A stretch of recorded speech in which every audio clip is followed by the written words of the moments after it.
Anh lặng nghe biển đêm mênh mang, sóng vỗ tràn từng bờ cát trắng. Anh chợt nghe những âm thanh quen thuộc, cứ ngỡ bước chân em về đây.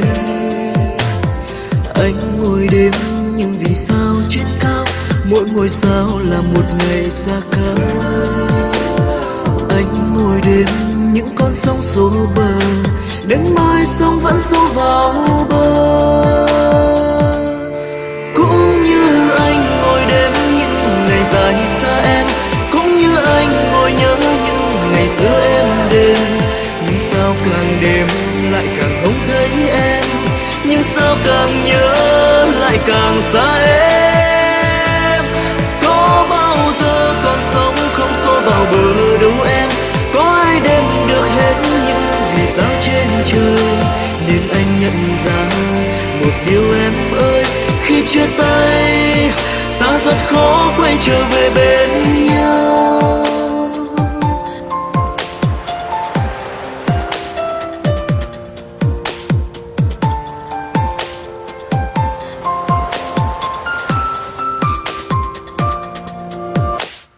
Anh lặng nghe biển đêm mênh mang, sóng vỗ tràn từng bờ cát trắng. Anh chợt nghe những âm thanh quen thuộc, cứ ngỡ bước chân em về đây. Anh ngồi đêm nhưng vì sao trên cao, mỗi ngôi sao là một ngày xa cách. Anh ngồi đêm những con sóng xô bờ, đến mai sóng vẫn xô vào bờ.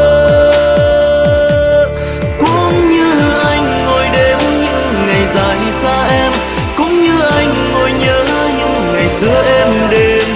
Nhưng sao càng đêm lại càng không thấy em, nhưng sao càng nhớ lại càng xa em. Có bao giờ con sóng không xô vào bờ đâu em, có ai đếm được hết những vì sao trên trời. Nên anh nhận ra một điều em ơi, khi chia tay ta rất khó quay trở về bên nhau.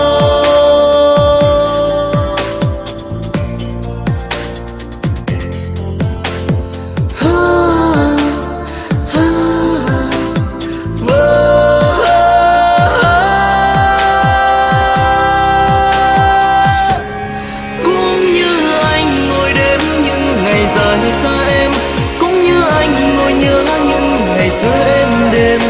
Nhưng sao càng đêm lại càng không thấy em, nhưng sao càng nhớ lại càng xa em. Có bao giờ con sóng không xô vào bờ đâu em, có ai đếm được hết những vì sao trên trời. Nên anh nhận ra một điều em ơi, khi chia tay ta rất khó quay trở về bên nhau.